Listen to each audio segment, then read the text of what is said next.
поэт в России больше, чем поэт. Если я пишу на русском языке, но я пишу о своем народе, я уверена в том, что методики нужно в корне менять. Это руководство к действию или констатация факта? Поэту нужно дать шанс. Это был чудо-человек.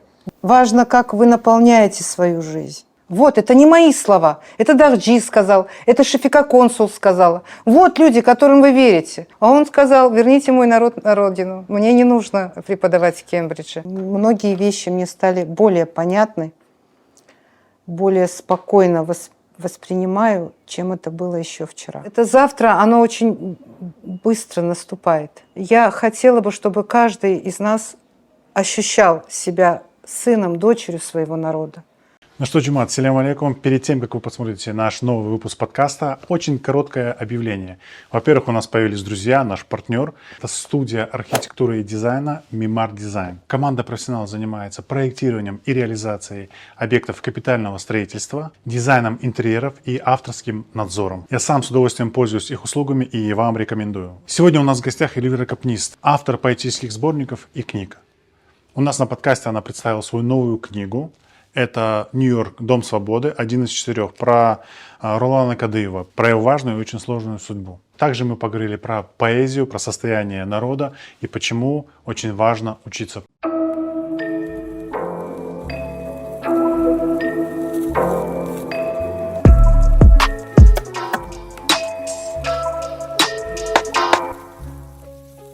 А вот сейчас вы образование как? Вот вы сейчас сами учитесь. Вы этих студентов видите, они какие эти люди? Они другие. Я хочу сказать, что вот опять же в Алуште, вот недавно просто это было, мы говорили о молодежи нашей крымско-татарской, и были разные мнения. А молодежь присутствовала? Нет, вот я о чем и говорю, что хочется приобщать к этим собраниям, и молодежь тоже. Я уверена, что наша молодежь прекрасна. Ну, это может такое просто общее слово. Нет, она действительно прекрасна. Она воспитана, она образована, она красива, она интеллигентна. У нас 99% такой молодежи. Но образование, это не только ведь к крымским татарам относится. Вообще сегодня высшее образование стало очень таким для галочки. Заурядным? Да, заурядным. Оно не является целью. То есть образование не для того, чтобы ты был образован, а просто для того, чтобы у тебя была корочка. Признание, Всё. наверное, да, больше? Да, у Признание. меня есть высшее образование. Все, вот корочка. Ну, Все. она у меня спросила, у тебя высшее образование есть? Если бы не было, она отказала бы мне. Ну, Всё, давай. требования. До свидания. Не, ну это галочка же, согласитесь, сейчас. Это Сейчас Просто это галочка. больше это галочка сегодня. То есть, ну, неинтересно почему-то молодым учиться. Вот зачастую, я не говорю сейчас за всех, Ну да, в коем да. разе Мы не этого мы не делать обобщаем. нельзя, да, мы не обобщаем. Но большинство получает образование, это касается всех сегодня, и русских, там, и крымских татар, вот сколько я вижу в университете, не хотят знаний, не хотят. Они не считают их нужными для себя. Они не устарели, эти знания? Как вы думаете? Вот 20 лет назад я учился. По какой 20 лет? Ну, может, 10 или 15. Я бы В общем, учился. Они не устаревают, эти знания? Я бы сказала, что устарели методики. Вот я уверена в том, что методики нужно в корне менять. Методики преподавания языка в частности. Да. Потому что, когда ты приезжаешь за границу и заходишь в любой кафе, ты заходишь, к тебе подходит официант, и он тебе... Официант, у него зачастую нет высшего образования, зачастую. Или студент. Но он к тебе, себя спрашивает, на каком языке с тобой говорить? Английский, французский, Судакский. судакский. И ты обалдеваешь, официант. Он с тобой свободно говорит на английском, свободно говорит на французском, ну вот там, где я была, в тех странах. А я сейчас не в упрек нашим преподавателям, я не в упрек никому. пусть меня поймут правильно. У нас студенты толдычат его, я сама к этим студентам отношусь, по 5-6 лет, но мы не можем его выучить, этот язык. Ну, я понимаю, первая причина в том, что у нас нет среды. Среды нет. Среды нет, конечно же. Среды нет. Но я не знаю, это такая проблема. И я хочу сказать, что все-таки методики преподавания тоже нужно менять. А те знания, которые нам там дают, да, ну, я не считаю их устаревшими. Допустим, ну разве может быть устаревшими знания о кодексе Куманикусе? Да? Нет. Или, конечно. допустим, о произведении Юсуфа Баласагуни «Куда-то губелик». Кстати, очень интересная вещь. Вот, знаете, интересно над чем? В XI веке, да, XI век, Юсуф Баласагуни пишет этот памятник тюркской литературы «Куда-то губелик», знания, приносящие счастье. Уже тогда, в XI веке. Кстати, он стал его писать в 50 лет. В 50 лет Падение, задумался о том, что такое счастье. Ну, в XI веке 50 лет это как сейчас 80, наверное. Это старец считается уже. Ну, мне кажется, что за счастьем люди во все времена. Во все времена, боролись. да, идут, да. Я сейчас написала пьесу, которая называется «Счастье». Да. Так вы это поняли? Вы разобрались в этом вопросе? Я думаю, что, смотрите, это очень интересный вопрос для каждого человека. Он все равно же хоть раз в жизни задается, да, а то и не раз. Задается, что такое счастье, что он понимает под этим, да. Я думаю, что то, что я написала, будет интересно. Нет, подождите, это руководство к действию или констатация факта? Что Это это? констатация факта, да. И А там рецепта не будет, как Там- стать счастливым? там будет, знаете что? Там будут, как мне кажется, такие ключики, много ключиков к пониманию того, что есть счастье. Потому что прежде чем хотеть счастья, нужно понимать, что такое счастье, да? Марки, Да, вы да, имеете? Да, Марки. вот, да. Как распознавать, да? То есть, Да. Причем мои героини, я просто так решила, что мои героини это все будут женщины. Я почему-то вот так решила. ну, сейчас век же. И они будут находиться в таких условиях, которые абсолютно, как на первый взгляд, да и не только на первый взгляд, ну, не располагают вообще даже к мыслям о счастье. То есть они будут в очень сложных ситуациях. И Ну, счастье в мысль простых о вещах, счастье будет звучать в этой пьесе. А вот вы говорили, что к вам обращаются молодые начинающие поэты, писатели, то есть те, кто хотят что-то создавать, да? И вы какой с ними диалог выстраиваете? Вы им как-то помогаете, советом? У вас же есть уже опыт написания, какая-то форма, какие-то, может быть, формы написания. Как вы помогаете людям? И вообще много этих людей, кто обращается, кстати? Жанр как? Есть еще? Или... Обращаются такие люди, причем это как молодые люди в плане возраста, так и не очень молодые. Но это люди, которые, скажем так, начинающие творить, начинающие писать стихотворения или прозу, или делать переводы. Они задаются вопросом, как, что, ну, разные вопросы бывают.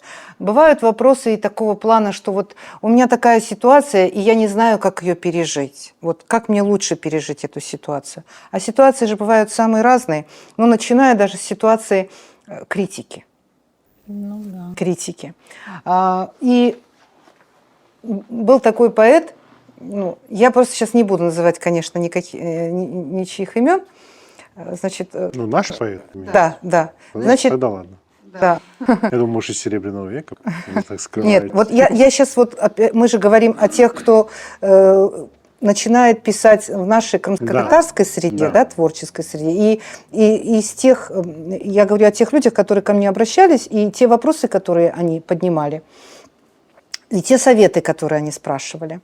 В первую очередь я всегда им говорю о том, я ничего сейчас нового не открою, что очень важно не останавливаться в саморазвитии. Вот это очень важный аспект. Потому что если ты думаешь, что поэзия, проза. Это только вот у меня вдохновение, и я взял что-то написал. А это не свыше идет, там просто одна поэзия? Речь даже не столько об этом. Речь о том, что вдохновение, оно созидательно. Оно созидательно. То есть, если ты просто сидишь на балконе и смотришь на красивый пейзаж, и силишься что-то написать, или ждешь чего-то там, музу, оно, конечно, может прийти. Почему нет? Так бывает очень часто, а может и не прийти. Я говорю о том, что очень важно развиваться. Для этого нужно много читать.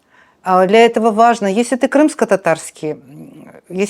татарин и пишешь, не обязательно на крымско-татарском языке, но очень важно прочесть наших классиков. Очень важно. Это прекрасный фундамент, потому что наша поэзия, классическая наша поэзия, она также очень интересна и многогранна. Очень важно выходить и за рамки крымско-татарской поэзии, читать мировую литературу. И все это для чего нужно? Для того, чтобы наполняться этим. Путешествовать, слушать музыку, общаться с интересными людьми. Потому что если сосуд не наполнен, сосуд твоей души не наполнен, если нет развития личностного, то и творческое развитие будет скудным. Ну, конечно, это нужно для того, если ты хочешь выходить в плоскость публичности. Если ты хочешь еще, чтобы не только ты читал, да, уже? И чтобы не только ты читал то, что ты пишешь, чтобы это было не только в твоем столе, но и ты хочешь читать это кому-то, ты хочешь читать это на публику. И публичность, она предполагает и саморазвитие, чтобы ты был интересен, и у нее есть свои, конечно, плюсы и минусы. Один из минусов публичности – это критика, да? Тебя могут начать критиковать. Скорее всего. Скорее всего, да. Ну, стал заметным. И Да, к стал тебе заметно, обращаются. ты вышел на сцену, и тут тебе хлопают, а тут тебя критикуют. И творческие люди, они же очень ранимые зачастую, они же очень восприимчивые.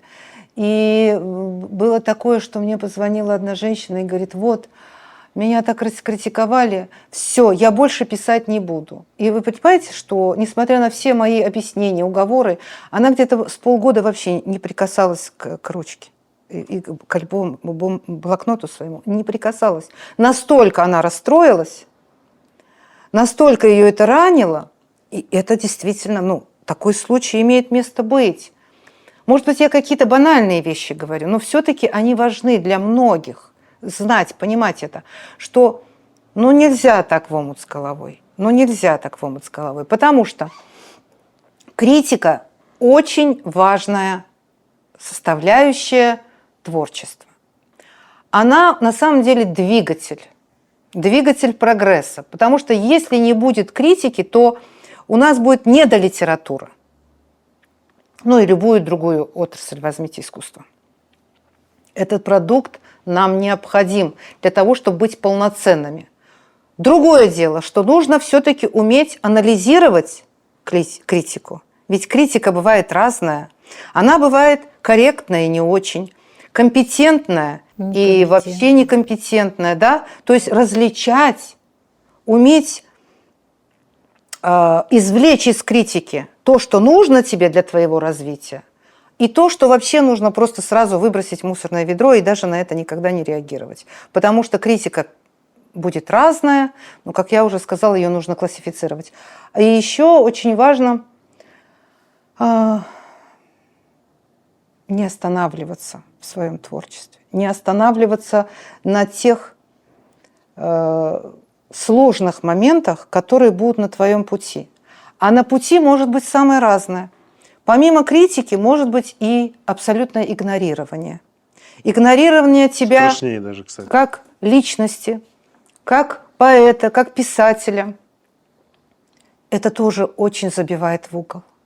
И творческий человек думает: наверное, я плохой поэт, да. плохой поэт. Или, наверное, я вот там не улыбнулся, вот тут не поздоровался, вот тут не так выглядел, наверное, я не с теми дружу, не там хожу, и вообще все не так. И стихи мои. И да, и вот все так плохо во мне, наверное, мне не стоит этим заниматься. Тоже очень ошибочное мнение. Павел Воля, комик, вот, он говорит, главное найти своих.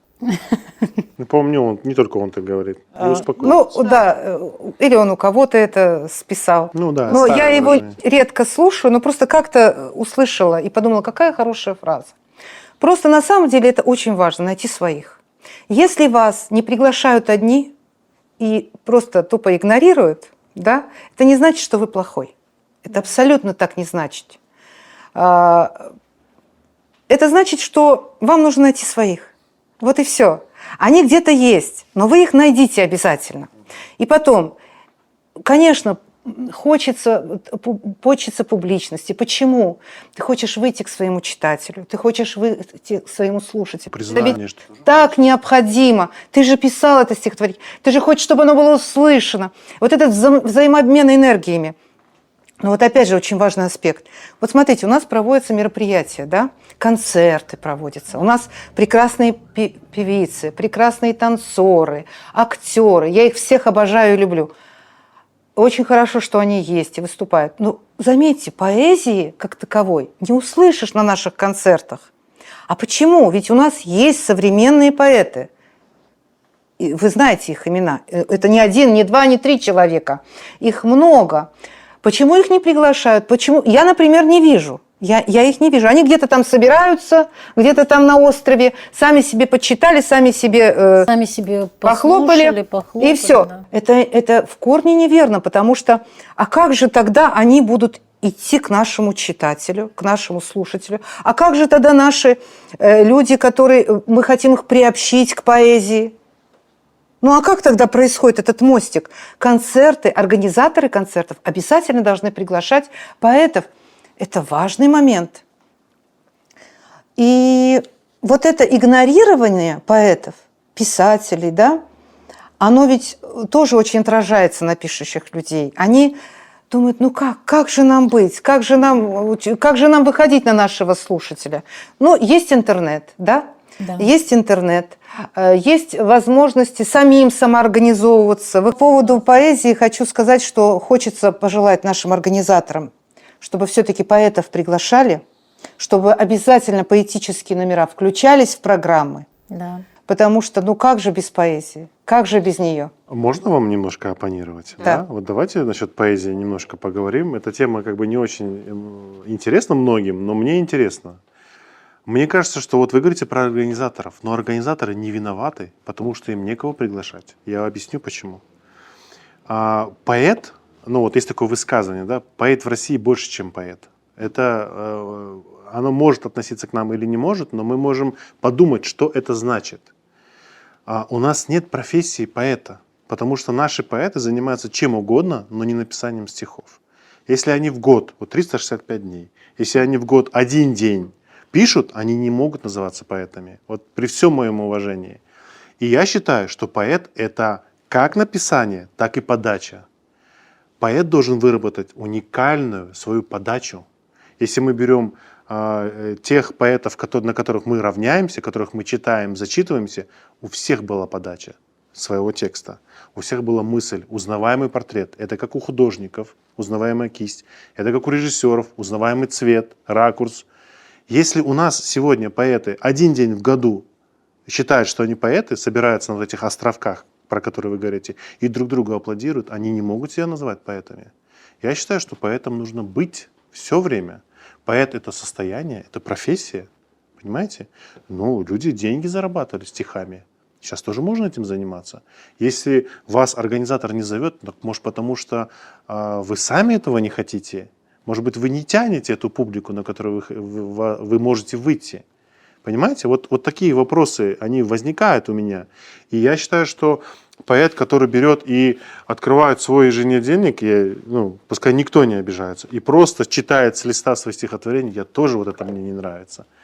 Я, кстати, знаю, вы говорили про то, что ну, есть понятие там, забывания текста. Ну, возьмем молодых поэтов, для которых выучить свое стихотворение ничего не стоит.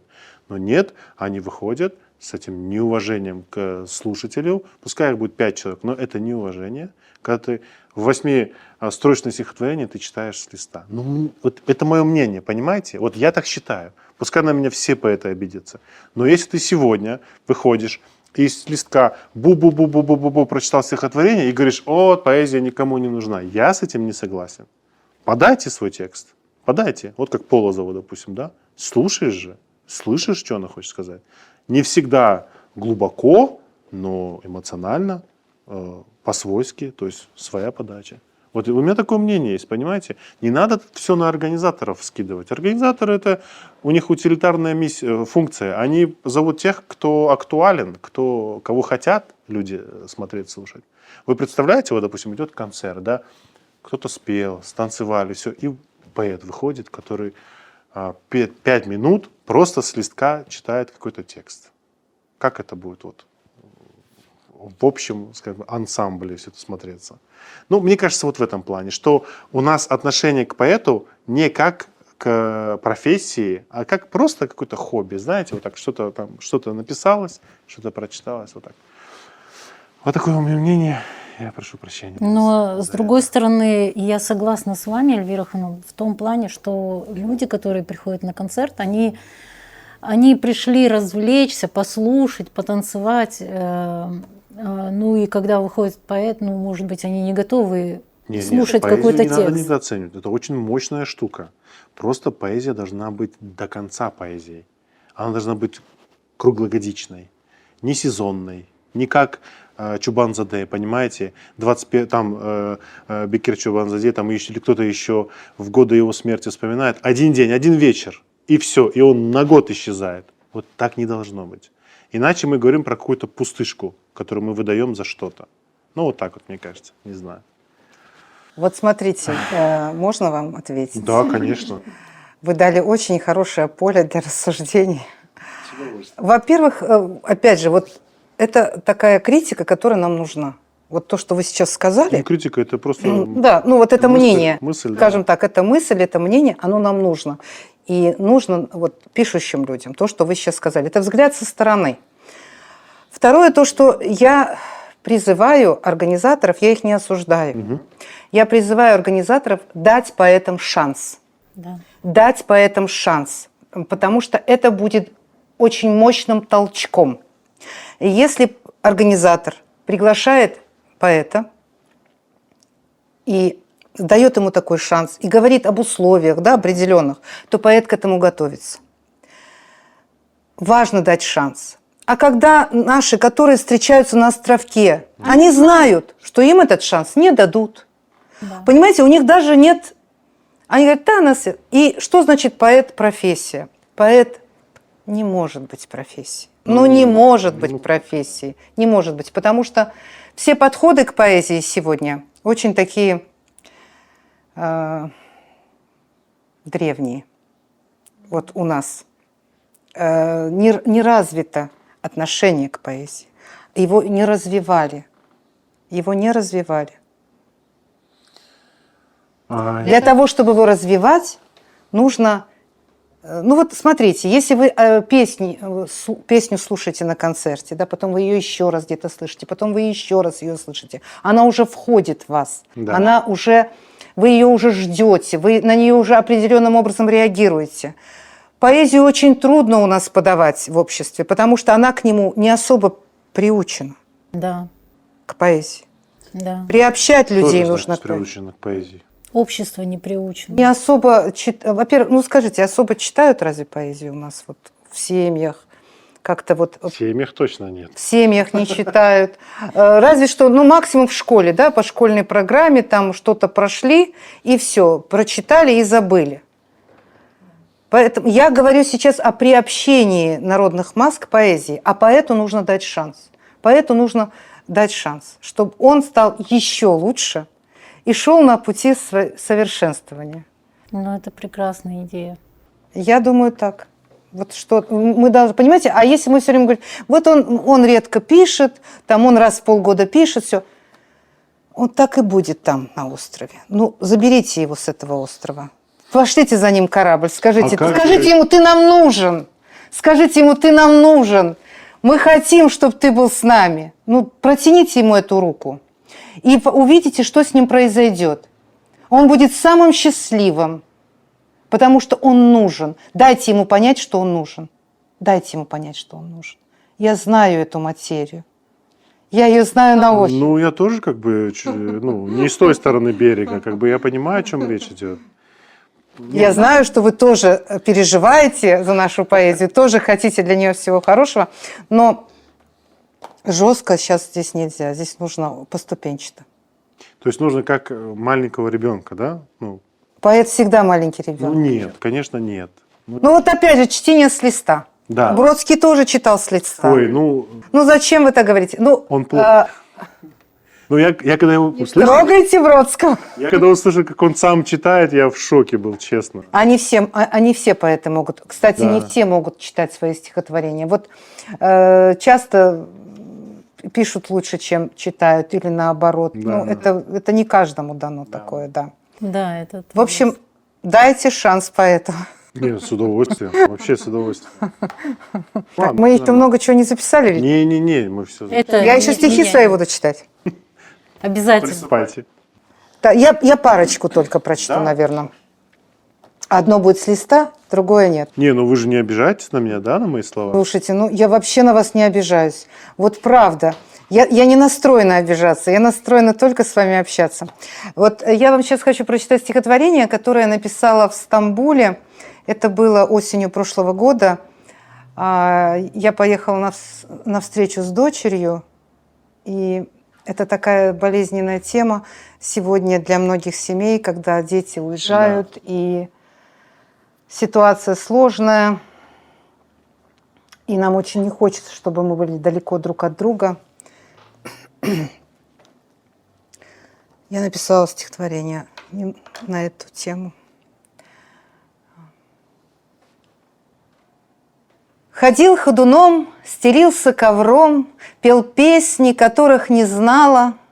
Сидим за столом, как будто вдвоем, но можем сказать, мы так мало. Я знала всегда, любая беда нас снова, как прежде, сближала. Но шли города, мои города, к тебе я по ним тосковала. Ты праздный всегда, скажу тебе «да». Ты нежен и ласков со мною, но я никогда, поверь, никогда не стану твоею женою. Ты мне старший брат, ты мне даже рад, и тень между нами не ляжет, а те города ушли навсегда, мне память холодная скажет. Стихотворение написано Стамбулу. Я бы про Стамбул так и подумал, если честно. Схожие мысли были. Мы тоже были в прошлом году, только зимой. И еще одно стихотворение, которое я назвала «Разговор в учительской». Я была свидетелем разговора между учителями, когда они собирали подписи на обучение крымско-татарскому языку в школе и разговаривали на эту тему. Я была свидетелем этого разговора. Разговор в учительской. «Они не хотят», в учительской вдруг прозвучало. Потупила взгляд, конца это было начало. Слова этих дам звучали в ушах приговором.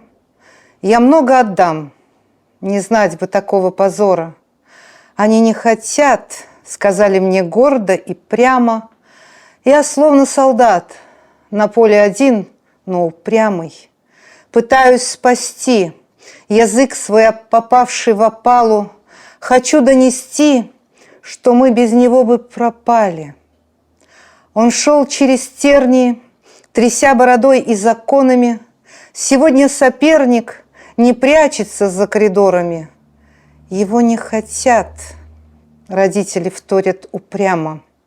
Я словно солдат, противники новые, мамы Зачем вы его бросаете, полуживого? А мне говорят, а что здесь, скажите, такого? С ним трудно идти. Ему всюду чинят препоны, застрянем в пути. Такие вот нынче законы. А нам выживать. Пусть лучше он жертвою станет. Зачем обвинять? Любить его не перестанем. Они не хотят. Звучало так бесповоротно. И кто виноват? Немые стонали голодно. Это про язык. Да, понятно. А вот что-то еще У почитаем? нас в Тассиле Нахтара, там была миниатюрка, вот тоже связана. Буквально практически вот ваше стихотворение, такая же сценка была, что мама одного из ученика говорила, что ну, нам нужно сдавать ЕГЭ, нам, соответственно, это не нужно, факультатив, все дела. Знаете, я вам хочу сказать, что в изучении языка мы совершенно одни, и это только наша проблема, потому что когда я учился в 5 классе, здесь, в Крыму, все, дома, на родине, язык по крымско-татарскому языку был самыми последними уроками.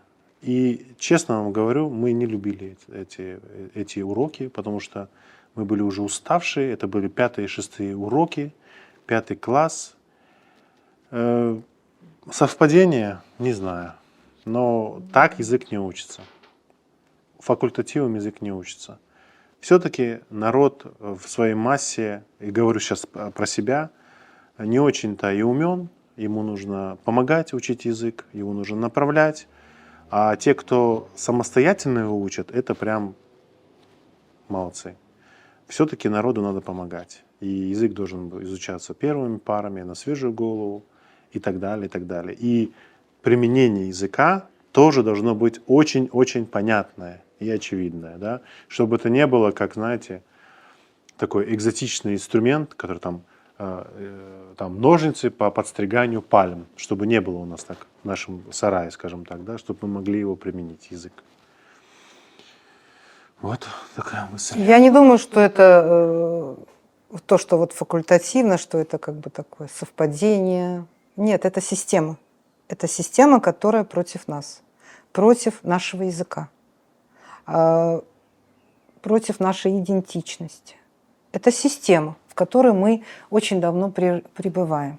Но опять же, у нас в любой ситуации есть выход, да? У нас сейчас выход только один. Если система не изменится... Вот вы говорите про мамы. Да, если система не изменится, у нас, как и вчера, остается только один выход в этой ситуации. Это дома.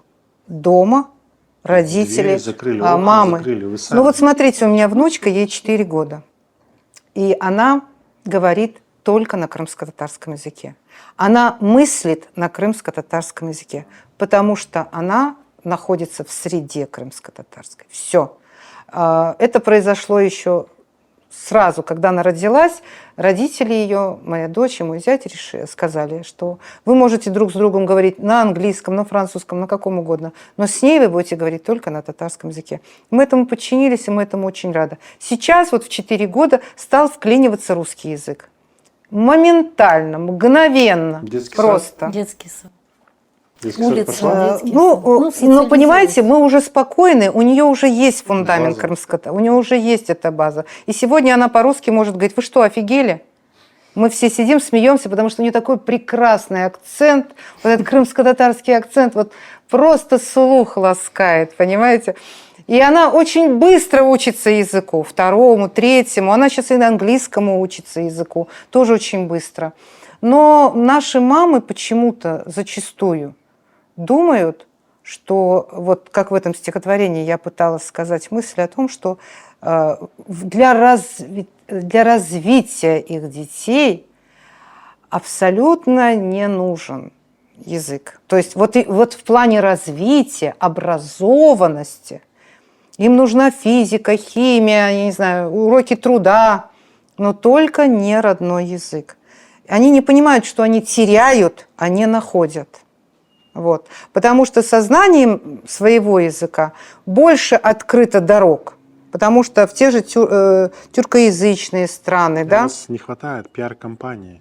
у нас Это много ключ. чего не хватает, Ключ да. И пиар-компании в том огромному числе. тюркскому миру. Это ключ к нему. Нам нужны вот молодые люди, такие как вы, которые будут это объяснять и доносить до наших родителей.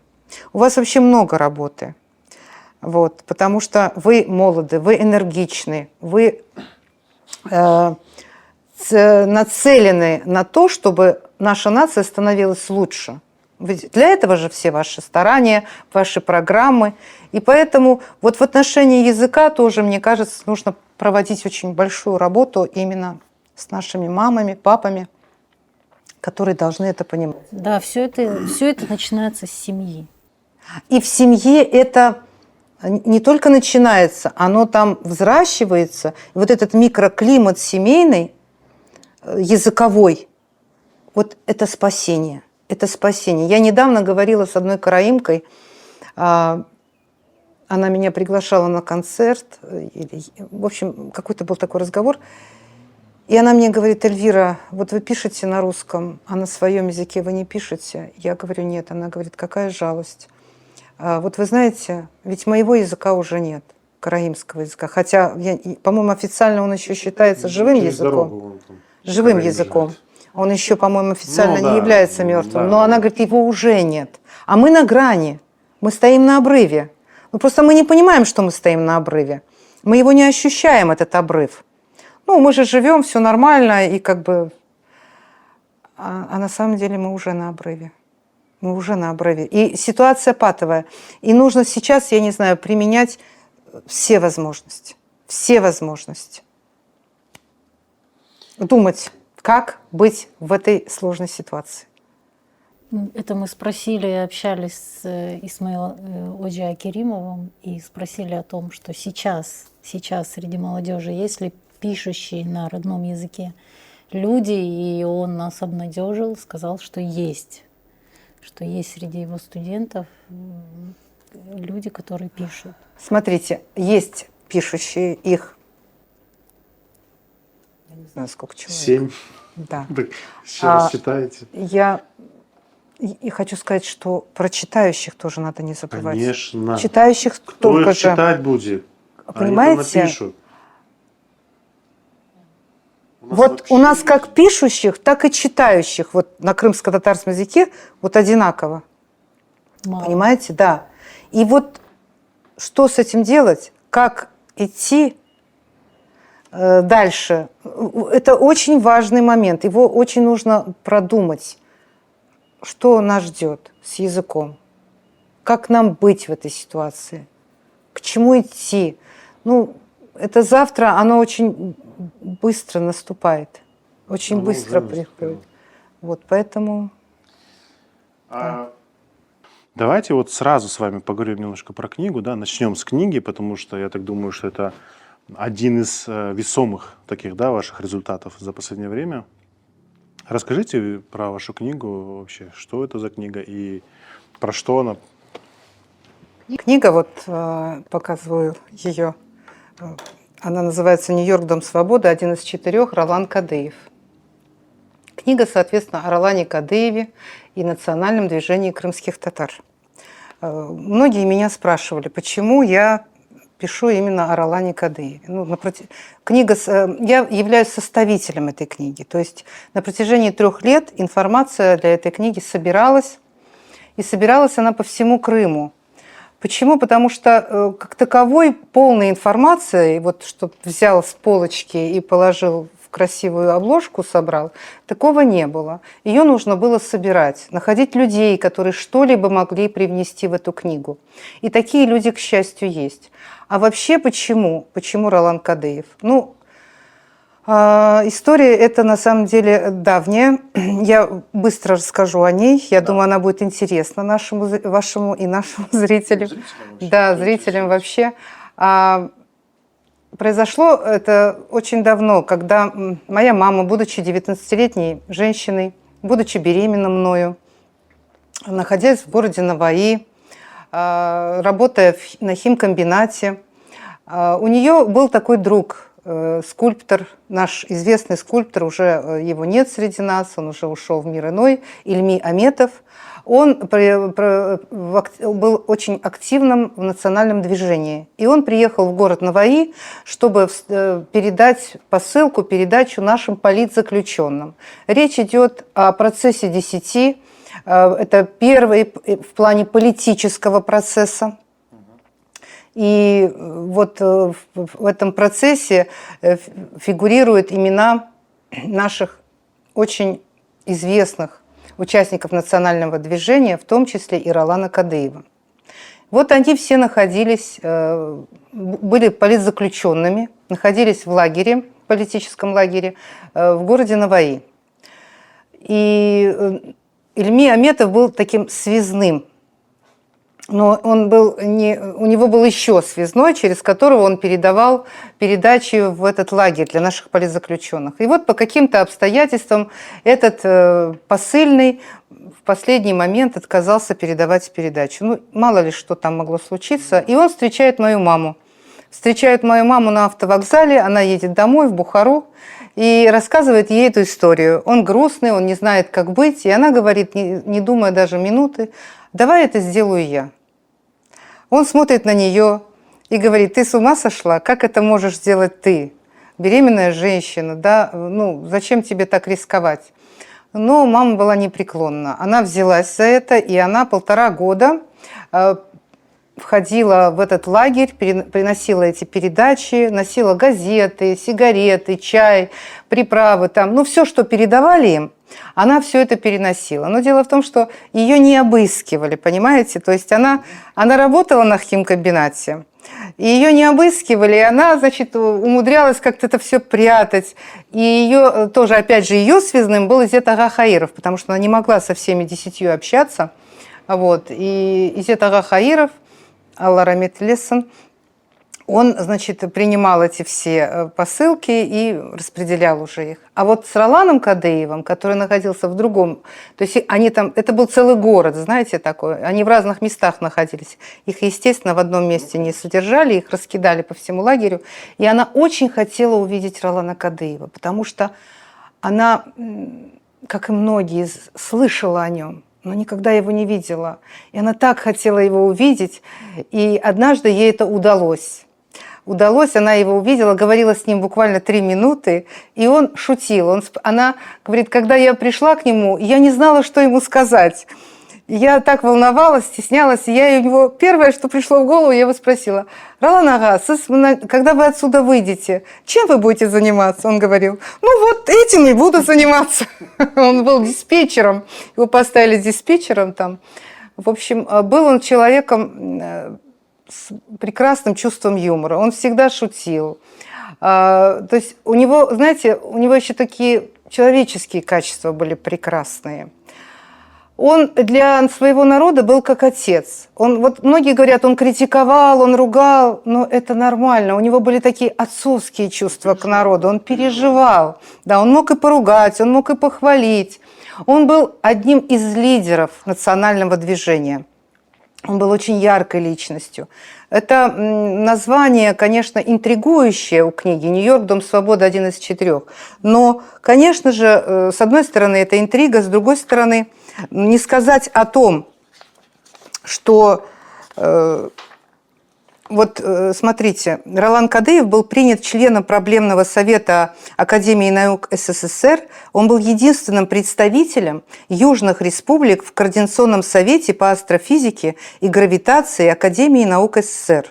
Правозащитная борьба Ролана Кадыева не осталась незамеченной мировой общественностью. Дом свободы в Нью-Йорке присудил ему в 1968 году свою премию. Ролан перевел эти деньги в счет Фонда мира. Корреспондент журнала «Огонек» писал, что на фасаде здания ООН начертаны имена самых выдающихся защитников прав человека, и что среди них фамилии 4 советских правозащитников – Андрея Сахарова, Ролана Кадыева, Петра Григоренко и Андрея Амалерика. Ролан был из тех людей, которых отпускается каждому народу поштучно. Такими были Бурагазы, Сефер-Газы, Гаспринский, Чобан-Заде. Так пишет о нем Кемал-ага Усеинов, Кангурат, ученый, переводчик средневековой литературы и исторической прозы XVII-XIX веков. И также он был, Кемал Агаусинов, активным участником национального движения, был другом Ролана Кадыева, преподавателем нашего университета КИПУ. О Ролане Кадыеве на самом деле можно говорить часами. А вот в масштабе его личности, когда я ездила по Крыму, я еще тогда была за рулем, и я в какой только уголок Крыма не ездила, и только говоришь имя Ролан, люди растекались в улыбке. Они мне, каждый рассказывал о своем. Один рассказывал о том, как его сын прибежал домой и говорит: «Она, ты знаешь, что там сделал Ролан ага? Арык». Ну, в Узбекистане, да, обычно часто встречается. В арыке купаются дети, купаются взрослые. И в какой-то момент узбек приводит своего быка попить воду с этого арыка. Бык разбушевался. И все стали просто вылетать из этого арыка в рассыпную. А Ролан был неподалеку. И он подходит к этому быку и берет его за рога. И бык успокаивается. И больше не бушует. То есть вот каждый мне рассказывал о каких-то его вот человеческих качествах. Один раз, он же очень болел последние годы, у него же был рак головного мозга. И он умер на операционном столе. Очень многие подвергают сомнению эту версию. Но эта версия не может подвергаться сомнению, потому что тому есть свидетели, рак что был, да? да, у него был рак головного мозга. Это уже ведь много говорили о том, что его избивали в тюрьме. Он отсидел 2 тюремных срока, что били его по голове. И все это, конечно, я так думаю, что все это сказалось, и вот он умер на операционном столе. И люди рассказывали о том, как приходили к нему домой его навещать. И он, истекая потом, покрываясь потом, готовил для них бурма. И когда они говорили: мы тебе сейчас поможем, он говорил: нет, вы такой бурма не приготовите. Он очень любил готовить. То есть все о нем рассказывают, и глаза у людей загораются. И очень много Роланов. Вот я как-то на Дува встретилась с нашим диджеем. Это благодаря нему Роланов много? Много Роланов, да. Многие женщины называли своих сыновей Роланами. Я как-то на Дува, сидим рядом с диджей Бибек, мы с ним разговариваем. Я в какой-то момент без всякой задней мысли спрашиваю у него: диджей Бибек, а как тебя зовут-то? Я тебя только так знаю, как диджей. Он говорит: Ролан меня зовут. Я говорю: почему Ролан? Он говорит: я тоже не знаю. Я свою маму спрашиваю: почему ты назвала меня Роланом? Она говорит: ты знаешь, в моей молодости был такой Ролан Кадыев. Я, говорит, когда его слушала на его выступлениях, я, говорит, думала: вот если у меня сын родится, я обязательно его Роланом назову. То есть это была личность, которой восхищались, просто восхищались. Он вызывал восхищение. Когда он даже на судах выступал, судьи его заслушивались, потому что вот он покорял всех своей образованностью, своей человечностью, своим обаянием, своей безграничной любовью к своему народу. Он так любил свой народ, вот я говорю, у него была такая отеческая любовь. И он говорил, когда в 90-х годах, в конце 80-х народ стал возвращаться на родину, и он очень радовался этому, с одной стороны. С другой стороны, он говорил, что я буду последним татарином, который вернусь на родину. То есть он хотел... Ну, как капитан.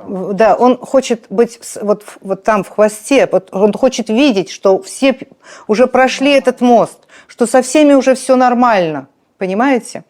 То есть вот все факты о нем просто восхищали, просто восхищали. Я благодарна судьбе, что я вышла на эту дорогу, что я стала знакомиться с этими людьми, что эта книга наконец вышла. Первая книга о Ролане Кадыеве, умер он в 1990 году, 15 мая.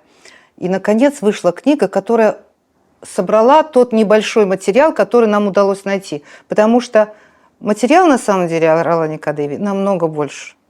Я знаю, что он ведь писал прекрасно еще стихотворения. В этой книге есть его стихотворения, я сделала к ним переводы с крымско-татарского на русский язык.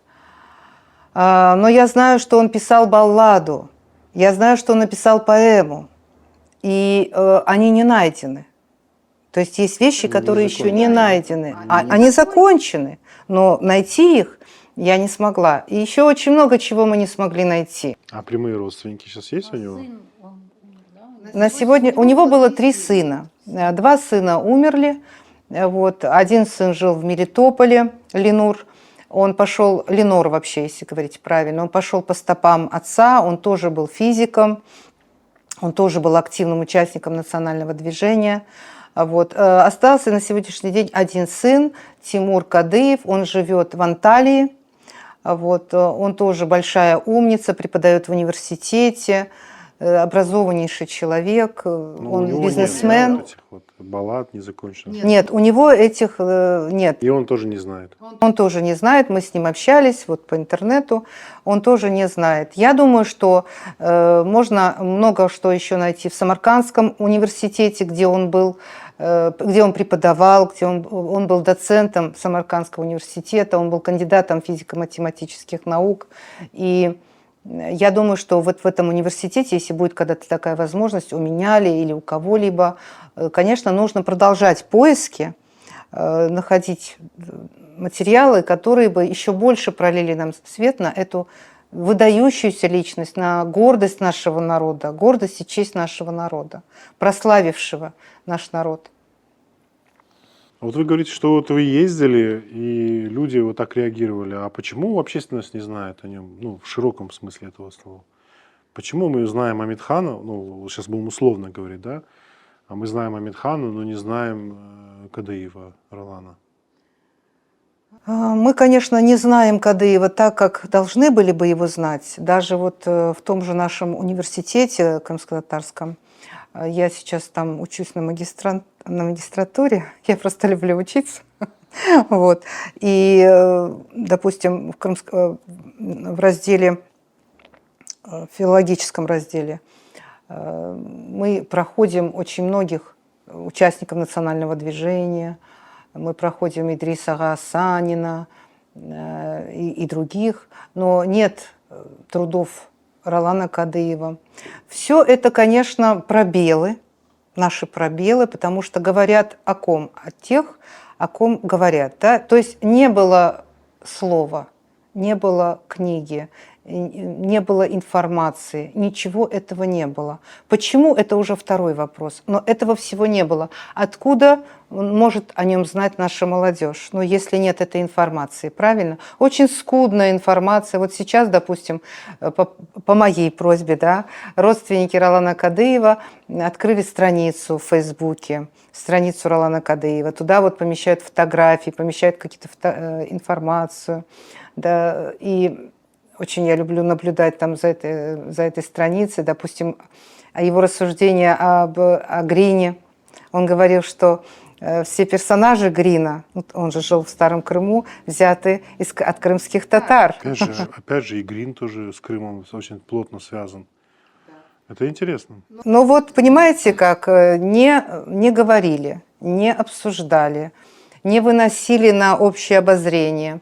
Даже когда я собирала эту книгу, вот мой зять, да, сын моей дочери, говорил мне: слушайте, Анна, ну а что за Ролан? Ну что вы все об этом Ролане пишете? Сидите за компьютером, что-то ищете. Говорит, ну напишите о ком-то другом, о ком все знают. Я говорю, о ком все знают? Написано много книг. Ну, он имеет в виду, надо... Да, а вы пишете, а вы о каком-то Ролане пишете. Я говорю, вот чтобы такие, как ты, знали о том, кто такой Ролан. Вот вы когда-нибудь будете об этом знать, вы будете им гордиться, вы будете говорить: Ролан, он наш Ролан. Потому что, знаете, вот как Кайсын Кулиев, да, вот его называли наш Кайсын, а Ролан, он наш. И это наша гордость. Я еще написала ведь пьесу о Ролане. Начиналось все с того, что я стала писать пьесу о Ролане. Я назвала ее «Наш Ролан», потому что только так я хочу, чтобы мы его знали, что это наш Ролан, наша гордость. Понимаете, причин много, но не хочется сейчас о них говорить. Одна из причин то, что, видите, как лидерство, да? Кто правильный, кто неправильный, какие-то конфронтации, какие-то споры групп людей, да, они и сейчас присутствуют. Они и сейчас присутствуют. Они были вчера, они есть сегодня, они будут завтра. Вот. И очень часто бывает так, что одно мнение мы принимаем, оно идет в массы, другое мнение, если оно в чем-то отлично, нам говорят, что это плохо, так нельзя, надо только вот так. И вот этот антагонизм, ну и все. Все с этого начинается и этим заканчивается. Поэтому мы говорим об одних, не говорим о других. А если говорим о других, то это плохо. Или плохо мы о них говорим, или не говорим вообще. То есть получается очень полярность, да, большая? То есть у нас Да. очень все полярно. Нет такого, что вот и... Ну, мне кажется, знаете, нету понимания, что все эти люди, они же в итоге-то на одно работали, на возвращение нашего народа. Почему? Вот, знаете, у меня такая мысль пришла, когда я готовился, да, вот к этому разговору. У меня пришла мысль, почему у нас нету, ну, если так можно сказать, пантеон вот этих вот людей, пантеон национального движения. Потому что многих людей уже давно нету. И мы задним числом начинаем узнавать, что, оказывается, эти люди, они же все пожертвовали своими жизнями. Вот я с их детьми разговариваю, они все говорят, что они в какой-то степени были обделены вниманием, Не только ресурсами. своими, но и своими То семьями. есть, по сути, вот те, кто участвовал по-настоящему в национальном движении, они же были одержимы этой идеей. А если человек одержим одной идеей, он же все остальное на второй план оставляет. Семья, достаток, карьера и так далее, и так далее. То есть это такая некая жертвенность, да, некий алтарь получается, а эти люди забыты. Они забыты по факту. Если, допустим, вы говорите, что вот вы готовились, вы знаете, да, вы к родственникам обращаетесь, но родственники, конечно, знают. И мы тоже знаем, ну, кто-то из наших родственников, да, то есть это какие-то близкие связи. Но не знают люди в широком плане. Обычные обыватели, которые сегодня говорят, мы крымские татары. А почему мы крымские татары? Потому что мы живем на своей земле. А почему мы живем на своей земле? И мы начинаем раскутывать клубок, разматывать клубок, и получается, что выясняется, что вот 50 человек, которые на это повлияли, что мы сегодня на своей земле живем. А мы про них ничего не знаем. Все верно, все верно. Я всегда говорю, что это герои. На каждом своем выступлении говорю, что это герои. А как иначе? Потому что если бы не они, мы бы еще... Ну, неизвестно, как бы все получилось. Они настолько терпеливо, кропотливо шли к этой цели, жертвуя всем. Вот Ролану Кадыеву ведь неоднократно предлагали определенные органы, да, чтобы он занимался только наукой, чтобы он никуда не лез, что ему будет столько благ. А какие? Он отказался от этих благ. Он сказал, что никогда личное я не буду, для меня не станет на первый план. Верните мой народ на родину. Ему предлагали преподавать в Кембридже. Да, к нему приезжали домой, даже домой к нему приезжали и предлагали преподавать в Кембридже. Да. А он сказал, верните мой народ на родину, мне не нужно преподавать в Кембридже. То есть столько фактов о том, подчеркивающих, что это был такой патриот, такой преданный народу человек. Он абсолютно не был материален, понимаете? Он никогда не мечтал там о том, чтобы у него вот все было в плане материальном, да, а все остальное это уже для него было второстепенным. Нет, так не было. И тому подтверждение очень большое количество фактов. И от этого Кембриджа отказался. И в Крым он не побежал сразу, ему важно было, чтобы люди все переезжали и чтобы у них все было хорошо. И сколько он в застенках провел времени, да, но, конечно, судьба у него трагичная судьба. И много напраслины на него наговорили.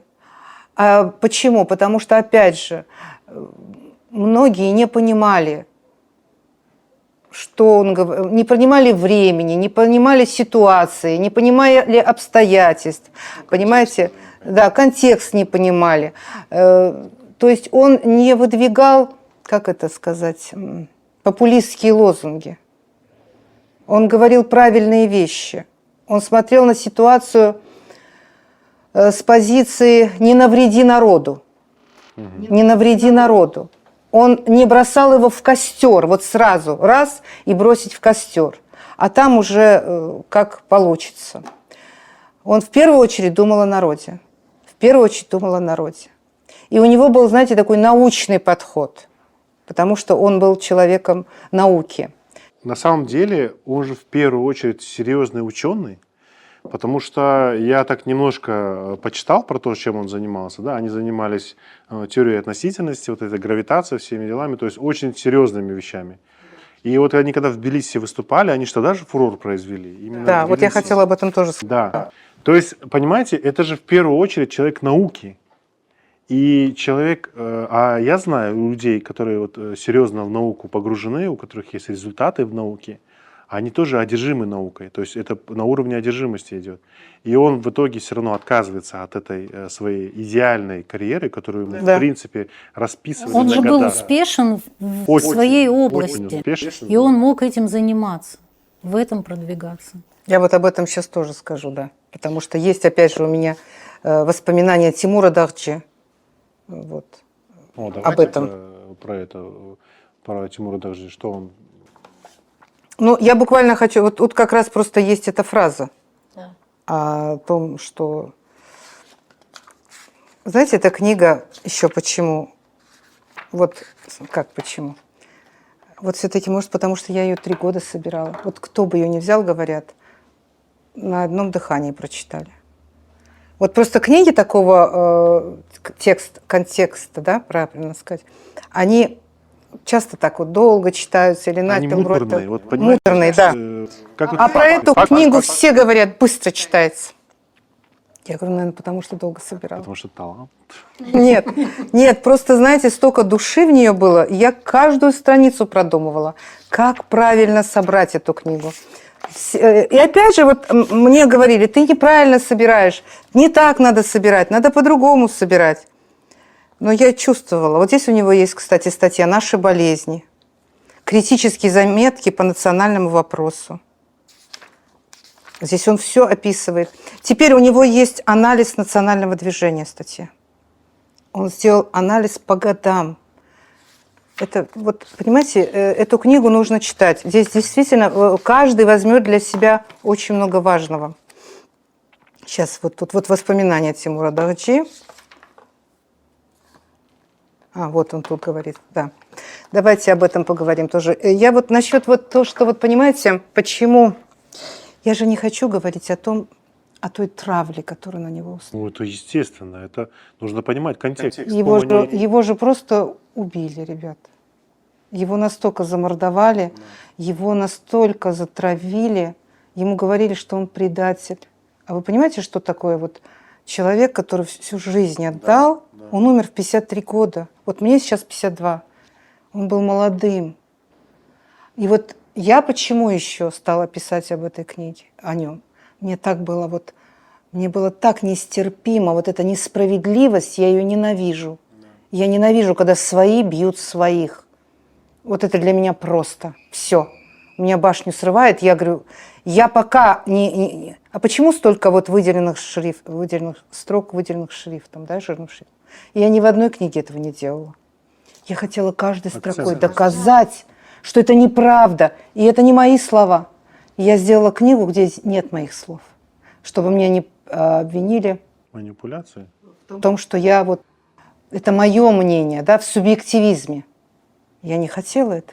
Вот, это не мои слова. Это Дагчи сказал, это Шафика Консул сказала. Вот люди, которым вы верите. Не надо, я не буду говорить свои слова. У меня вначале от составителя там буквально... Он же дружил с Амитханом. Есть человек, который был его водителем. Он живет...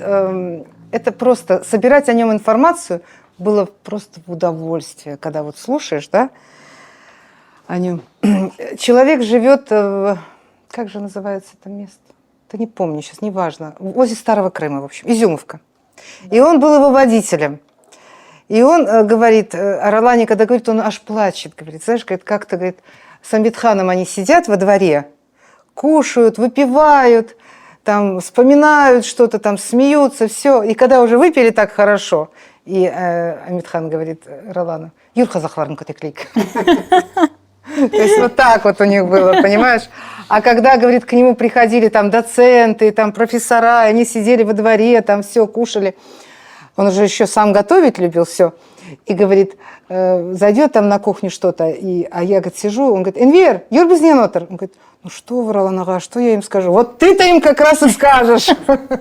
Да вот так, понимаете? Это был чудо-человек. Понимаете, когда о нем слушают, это был чудо-человек. А кто с ним мог сравниться? Понимаете, ну вот если так разобраться, он же по всем пунктам шел первый. Ну вот правда, образованность. У него интеллигентнейшая семья, из которой он пришел. У него такие родственники, у него там одни все профессоры, ученые, там, если даже только с его семьей общаешься, там профессор на профессоре, понимаете? Сахаров был его другом, и он это тщательно скрывал. Когда на процессе 10 Сахаров хотел выступать в качестве как свидетеля, да? Да. Он ему это запретил. Он сказал, ни в коем случае. Они были друзьями, но эту дружбу он никогда не афишировал. Только он написал пару статей о Сахарове. Он написал «Великий гражданин», еще одна статья. Здесь есть тоже о Сахарове, его работы. Но он не афишировал. Уже после смерти Сахарова он писал о нем. Поэтому, конечно, это уникальнейшая личность, вы понимаете? Но, опять же, вот в природе львы, вот приедете в Тайган, там прочитаете, когда к львам заходите, там написано, что в природе львов 80% погибают. Погибают вот в этой схватке друг с другом. Да. В жизни тоже. В жизни тоже. Когда ты выходишь на тот уровень, где такая сильная конкуренция. Мы, конечно, все хотим жить в демократическом строе, да? Но там люди слышат друг друга, люди объединяются, а очень часто ведь разделяются люди, да? Мы вот эта группа, вот эта группа, вот это. Влияние, как бы. Да. И как-то они друг с другом не особо контактируют, да? Ну да. Ну это же вот простая формула. Ну, да. А она везде работает, а в политике тем паче. Каждый лидер хочет, чтобы его слово было первым, главным, и, что самое важное, единственным. Потому что любое другое мнение неправильное. Понимаете? Вот и вся истина. Да, но Ролан, он же был еще, видимо, очень ранимым. Он был большим, он был высоким, широкоплечим, он был красивейшим мужчиной. Кстати, вот ему всегда тоже вот говорят, вот, его женщины любили. Да, его женщины любили. Ну что теперь? Ему женщины любили. Умный, высокий. Но он был еще очень скромным и ранимым. Это вот, знаете, вот это тоже в нем было, да. Он переживал. Он не показывал это, конечно. Вот в пьесе вот все это вот, я думаю, будет более... Мне говорят, почему пьесы пишешь? Я говорю, вот там как-то в том формате можно развернуться, понимаете, можно показать его улыбку. Куда пьеса вы в конечном итоге, что это будет? Сейчас к Эльмару уже еду. То есть, подарок везу. Поставить? Да. Причем я же с ним консультировалась в плане схемы, то есть как вот составлять. Я же взялась за пьесу, никогда не писала пьесу, тут я пишу пьесу. Он мне там говорил, тут вот так напиши. В смысле, так, имена убираем, здесь первый, второй, третий, вот это вот формула вот эта. Структура. Да, структура. Вот. А потом он сказал, я ее должен поставить. Я сказала, Эльмар, я буду только счастлива. Когда я увижу Ролана на сцене, я буду только счастлива. Я хочу, чтобы вы увидели. А про Дорджи вы... Ну, есть что-то еще про... Дорджи. У него была встреча с Дорджи, я вот сейчас не помню в каком году, но незадолго до смерти. Вот он пишет в своей книге, Дорджи пишет в своей книге, которая называется «Одна судьба на все поколения», книга вторая. Вот в 2015 году вышла эта книга, и там он рассказывает, как они встретились с Роланом Кадеевым, встретились в Ташкенте, у них был очень длинный разговор, в котором они очень многие вещи обсудили. И Дорджи ему говорит, не жалеешь, что бросил науку? Твои научные достижения были в свое время высоко оценены на международной конференции. На что Ролан, улыбнувшись, как обычно, сказал, наука и без меня обойдется. Понимаете, он на самом деле, будучи выдающимся ученым, для него это не было самоцелью. Это на самом деле было так, что он считал, что наука и без него обойдется. У него была более важная цель – это его народ. народ, который должен вернуться на родину. И вот сейчас вышла вторая книга, которая называется «Кассационное заявление». Это кассационное заявление вышло в 1977 году, которое они составили вместе с Идрис Ага Асаниным. Но вообще этим заявлением занималась вся интеллигенция крымско-татарского народа. Собирались под ним подписи.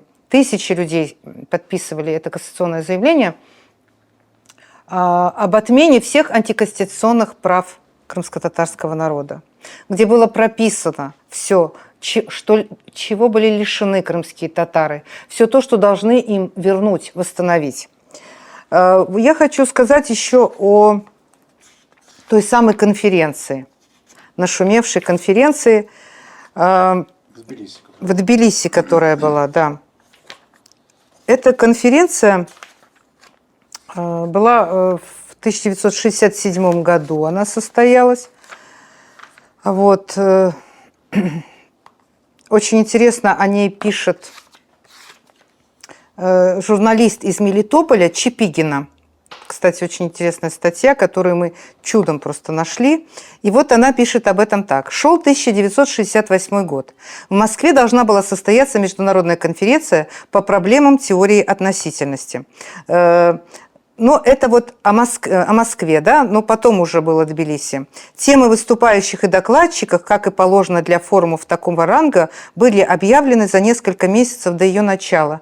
Собственно, разосланы приглашения ученым многих стран, но вот незадача. Один из заявленных в повестке дня отечественных докладчиков за время ее подготовки успел сесть в тюрьму. Да, и на эту конференцию Ролана Кадыева привезли в наручниках. Охрана находилась неподалеку, пока Ролан Кадыев выступал. Такая у него была интересная жизнь. А вот насчет Тбилиси Кангурат пишет так. В 1967 году астрофизик Ролан Кадыев совместно с Ленуром Арифовым выступил на международном симпозиуме в Тбилиси по проблеме отрицательных параллаксов. Это выступление произвело на известных астрофизиков глубокое впечатление. Молодых ученых заметили всемирно известные физики. Таким образом, перед Кадыевым открылась перспектива сделать блестящую карьеру ученого-физика и тем самым прославить свой народ. Двое молодых советских ученых были приглашены на следующий симпозиум в Париж. Я хочу рассказать еще один момент про это выступление на симпозиуме астрофизиков. Одна из очевидцев тоже рассказывает такой факт из жизни Ролана Кадыева. Это дочь, это Хатидже Мустафаева, она живет в Мазанке, она рассказала такую историю. Они жили по соседству с Роланом Кадыевым, и он приходил в гости к ее отцу, Ильясу Мустафаеву, тоже участнику национального движения, и рассказывал о том, как он готовится к этому симпозиуму. Он ставил перед собой часы и читал свой доклад на время. И делал это не один раз. Для чего? Каждый раз он сокращал свой доклад. Сокращал его настолько, чтобы в то время, которое ему отведено, которое будет ему отведено, он мог вставить в самом конце заявление о крымских татарах. Он знал, что такая возможность одна на миллион. Такая международная площадка, где можно заявить о крымских татарах, о их попранных правах, дается раз в жизни. И он готовился очень тщательно. Каждый раз он, перечитывая свой доклад, сокращал его, чтобы вставить это заявление. И он это сделал. И именно после этого выступления его окружили журналисты. Там были журналисты со всего мира, и где он мог сказать о крымских татарах, заявить о них. Но есть еще другие свидетели, которые говорят о том, что Ролана Кадыева не останавливали. Его доклад, его и Ленура Арифова встретили на ура, им все время аплодировали стоя, и то отведенное время, которое у них было совершенно нерегламентированным. Они говорили, им задавали вопросы. Общение, да? Да, пошло обсуждение их доклада. И поэтому времени им предоставили ровно столько, сколько было нужно для того, чтобы как можно лучше узнать об их научной работе. Мгм. Дэм, что, давай этот кофе напьем? Давай. Давай кофе кофе. как, нормально? Ой, очень хорошо. Я Очень вас не хорошо. спросил, думаю, сейчас. Да, вы знаете, вот, честно говоря, чтобы просто оценить этот масштаб, да, масштаб выбора, который он сделал, нужно просто немножко примерно понимать вот этих людей науки, насколько они любят это дело, да, и отказаться от этого всего просто вот трезвый в памяти, понимая Да, риски. да. И сегодня люди живут, они же не понимают, какое общество тогда было. Абсолютно не такое, как сейчас. То есть было очень строго, очень жестко. И эти люди сознательно все равно этим занимаются. Вот это просто удивительно. Поэтому у меня и возник вопрос про этот пантеон, почему до сих пор нету вот этого списка, которым можно просто гордиться, который можно передавать, о котором можно говорить и так далее. Я думаю, что этот пантеон создадим уже мы. А вот вы знаете, вот такой вот вопрос, да, наши старшие, да, так можем сказать, они ставили перед собой цель возвращения крымских татар на родину. Вот мы вернулись, и какая у нас сейчас цель? Хороший вопрос. Хороший вопрос. Недавно было выступление у меня в Алуште.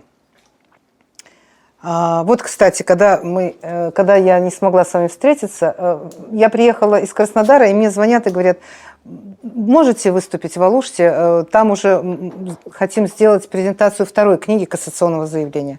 Ну, конечно, да. Потому что там собирались люди, которые и сейчас в национальном движении. Это Совет старейшин Алушты. Кстати, очень активные ребята. Но я их так, пусть они меня простят, называю ребятами. Да. Ну, мы видели фотографии. Фотографию от ребят? Да. Ребята. Вот. И они собираются, они обсуждают, решают многие вопросы. Я поехала на эту презентацию, и когда я выступала, я тоже задала этот вопрос. Я сказала: мне кажется, я могу ошибаться, но наши цели сегодня, мне кажутся, какими-то размытыми. То есть, да, мы хотим, мы движемся своими желаниями, но куда? Что? Вот это, конечно, большой вопрос. Их все-таки вам нужно не ответили? конкретизировать. А мне не ответили. Мне не ответили. Они тоже так вот задумались. Может, первый раз об этом задуматься. Нет, они не в первый я раз не об этом думаю. задумались.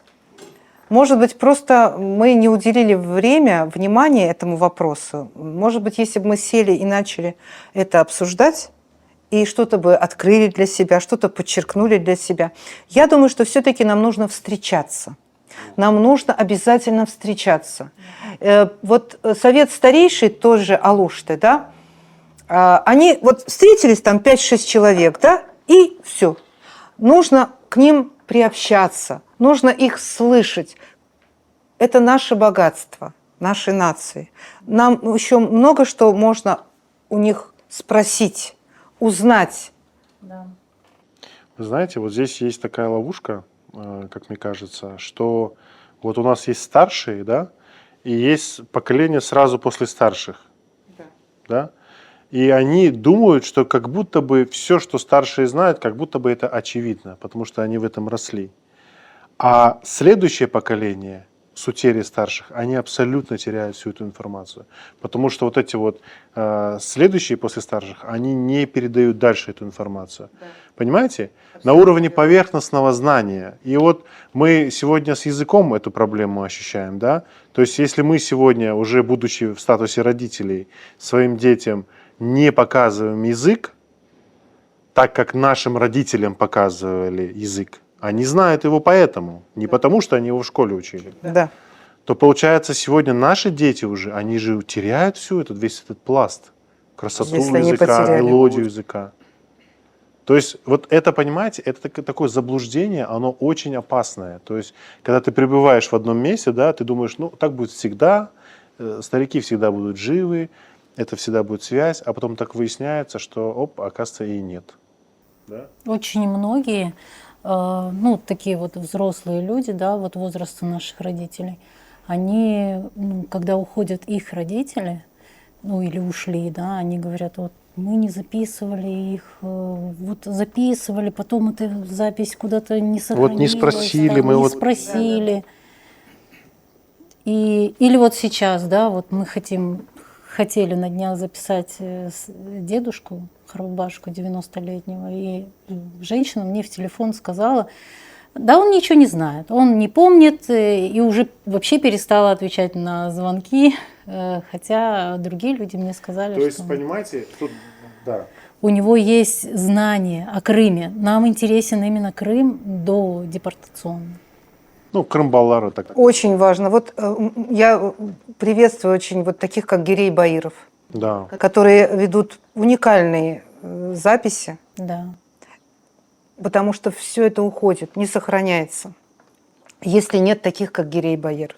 И вы молодцы. Вот то, что вы открываете эту книгу вместе со мной для наших, я надеюсь, молодые наши читатели все-таки возьмут эту книгу в руки, все-таки прочтут о Ролане Кадееве, потому что цель этой книги, чтобы они знали. Знаете, у меня даже было такое выступление в Евпатории, где подошел ко мне мальчик, я в школе выступала, и говорит, а вы знаете, меня Ролан зовут. И говорит с такой радостью, а я теперь знаю, почему я Ролан. Вы понимаете? То есть они сделают для себя открытие. Они откроют для себя звезду. Есть ведь звезда, которая носит имя Ролана. Да. Да, есть такая звезда. А еще есть улица в Лондоне, которая названа его именем. Да. Именно... Именем Ролана Кадеева, да. Есть улица в Лондоне, которая носит его имя. Даже у нас в Крыму есть такие улицы, которые носят его имя. В Евпатории, по-моему, подождите, в Белогорске есть такая улица. Есть такая улица, по-моему, даже в Пионерском. То есть надо посмотреть. Его именем названы улицы, да. К счастью, это есть. Да.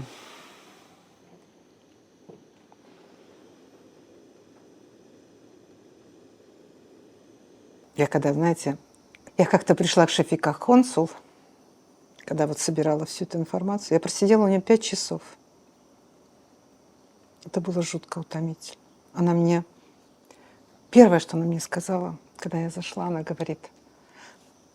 Я еще ничего не спросила у нее. Она говорит, я всегда была за Ролана. Я всегда была за него. Ролан был прекрасный человек. Я говорю, я вам верю, Шафика Для Ханна. протокола, да? Я все поняла. В протокол. Все, больше о Ролане она мне не сказала ни слова. Мы играли с ним в детстве во дворе. Он болел туберкулезом, у него повыпадали зубы. Мы его дразнили Кощеем Бессмертным. И когда он бежал за нами, мы говорили, Ролан, Ролан, покажи свои зубы. И он никогда не обижался. Ей запомнилось, что он никогда не обижался. И ни на одну их дразнилку, а он не обижался и играл с ними. Все, что она сказала мне о Ролане. Все. Вы понимаете, что еще есть? Они даже сейчас говорить о нем боятся. Вот у них какая-то, вы знаете, вот очень многие не говорят. Не говорят. Потом они пришли ко мне на презентацию. Вот те, которые говорили, и те, которые не говорили. Они тоже пришли. И смотрели на меня вот так.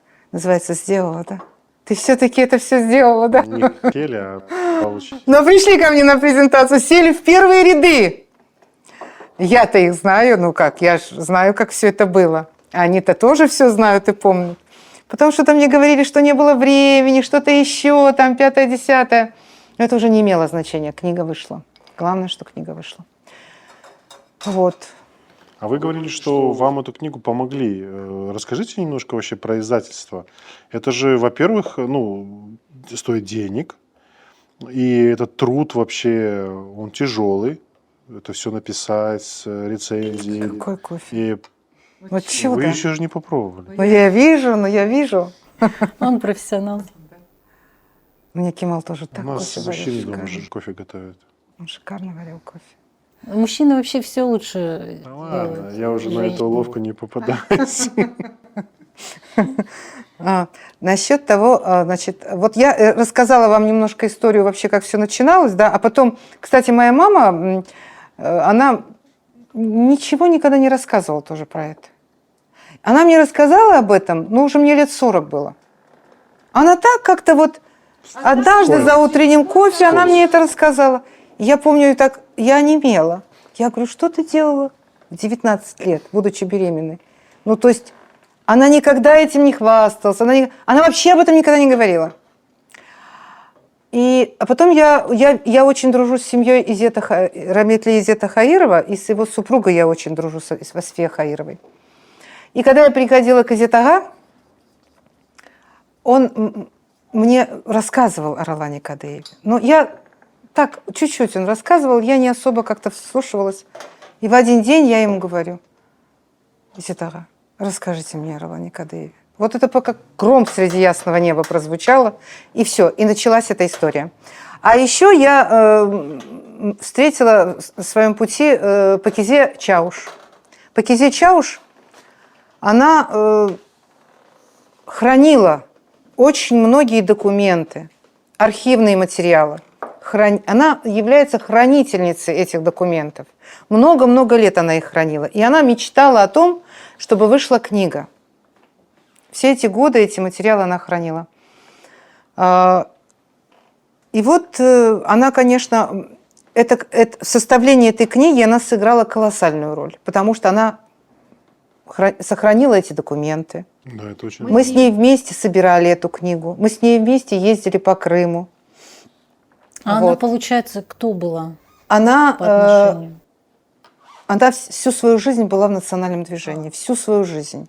Она Соратник, получается. соратником была. Но я ее называю соратником Ролана Кадеева. Она говорит, нет, я не соратник, я просто была в национальном... Она очень скромный человек.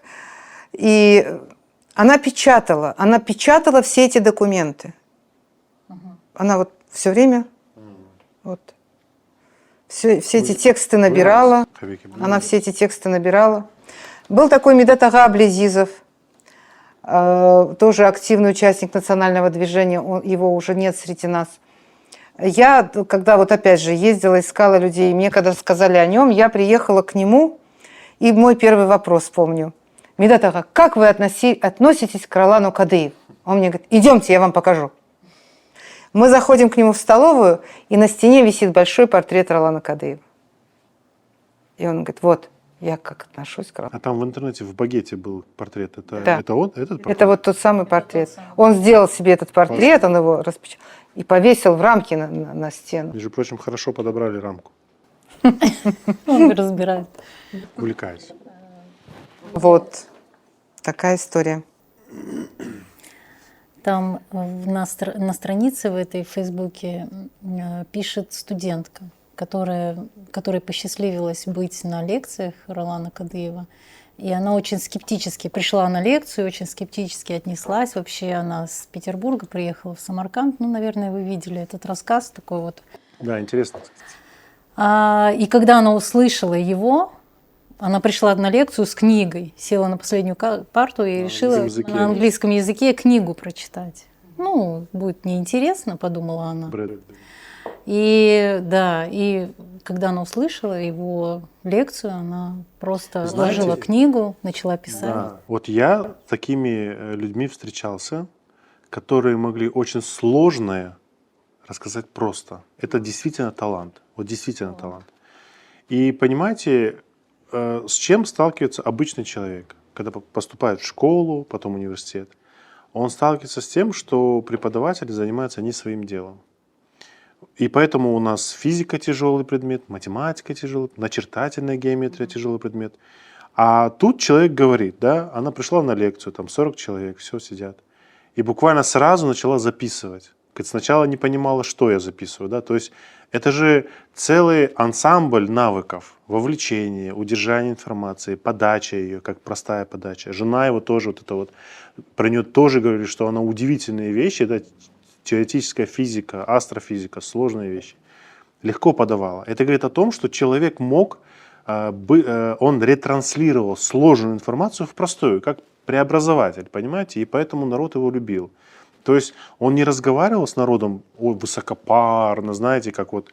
Как обычно у нас преподаватели свысока, литературный да, критик, вот оттуда знаете, свысока тяжело, вот, вот обращаются к вот муравьям, да, вот вы все равно не поймете, ну, запишите. Многие, понимаете, многие наоборот хотят очень сложно говорить, чтобы быть непонятными, загадочными. А вот такие люди, вот что я понял, да, про него, из того, что я прочитал, что он, во-первых, был очень умным и очень простым. И получается, и он такой мостик образовался между интеллигенцией и простым человеком. А у нас народ состоит в основном из простых людей. У нас не все доктора наук, не все там. Народ простой, непритязательный, что в принципе нормально. Много докторов. Ну, много, но все равно процента, сколько, 5-7% интеллигенции. Это всегда так было. Это не страшно, не плохо, это факт. И поэтому, и понимаете, поэтому его и отмечают, наверное, люди, да, за его там интеллект, за его сообразительность, решительность в том числе, за отвагу, героизм тоже очень Смелость. людей уважают. Смелость, она уважает, уважает. А вы, кстати, какое человеческое качество больше всего цените в людях? Я вот, кстати, хочу сказать о простоте, да, вот вы сейчас говорили о простоте. Когда он Не сказал заурядно. о Сахарове, он сказал о нем простой до величия. Вот я думаю, что и Ролан был простой до величия. Какое я уважаю качество в Ролане или вообще? Не, вообще в человеке. Вы же наблюдатель. Я очень ценю доброту в людях. Очень ценю доброту, потому что мы очень часто в своих стремлениях перешагиваем через какие-то вещи. То есть мы видим цель. И в стремлении к этой цели мы иногда поступаемся какими-то вещами. Мы можем где-то уйти в уныние. Мы можем рассердиться, мы можем кого-то забыть, кому-то нагрубить.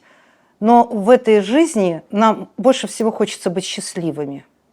Все наши цели направлены на счастье, на личное счастье, на счастье нашим близким.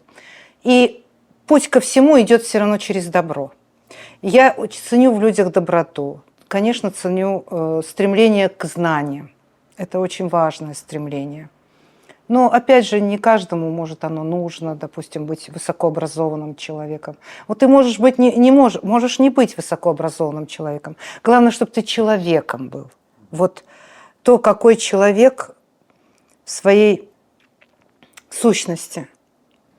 Вот это самое важное в человеке на самом деле. Бывают очень образованные люди, ты с ними общаешься, но как человек, не видишь в нем ни доброты, ни человечности. И такие люди, будь они 1000 раз образованы, но ты не будешь к ним тянуться, ты не будешь ими восхищаться. Вот что было в Ролане? И образованность, и человечность. Вот это такой тандем качеств, который, понимаете, он притягательный.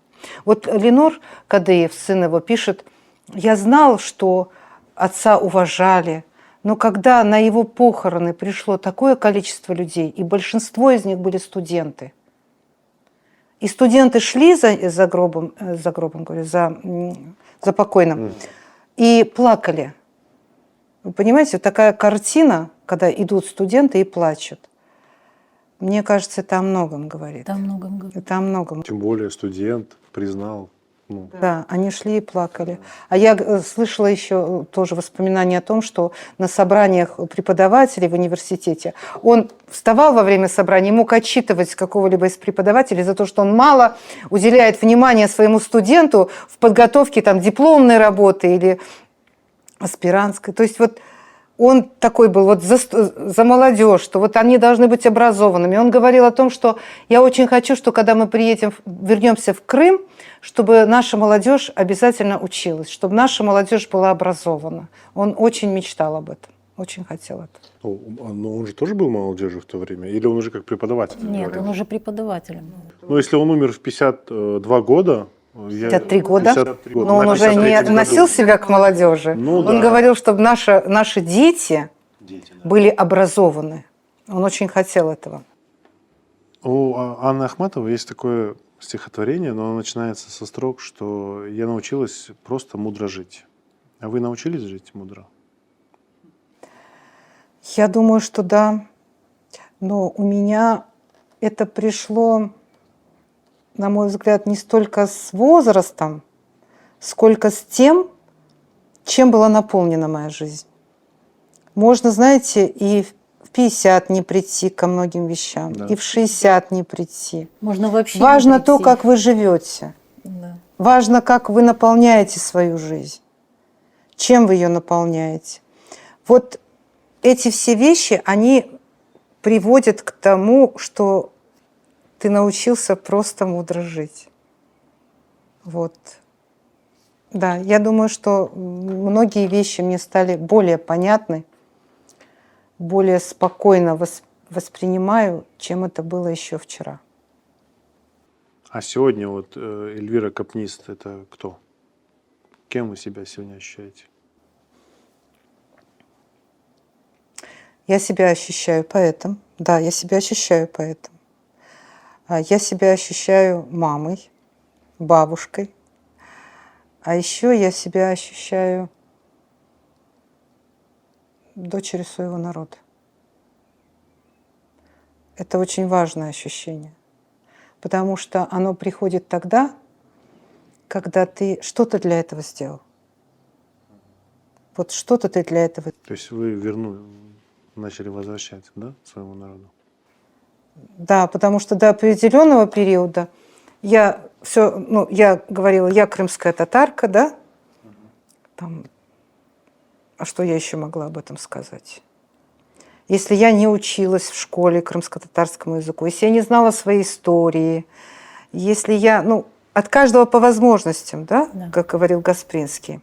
А когда я начинаю изучать свою историю, когда я начинаю читать свою литературу, когда я что-то еще для этого делаю, да, для развития нашей крымско-татарской литературы. Если я пишу на русском языке, но я пишу о своем народе, это значит, что я тоже что-то делаю. Вот я хотела бы, чтобы каждый из нас ощущал себя сыном, дочерью своего народа. И для этого делал определенные шаги, чтобы понять, что ты действительно сын, что ты действительно дочь своего народа. Да. Саунс. Все, мы закончили. Сыздачок Савалмас. Я очень рада, что вы меня пригласили. Не скрою. Да мы тоже рады.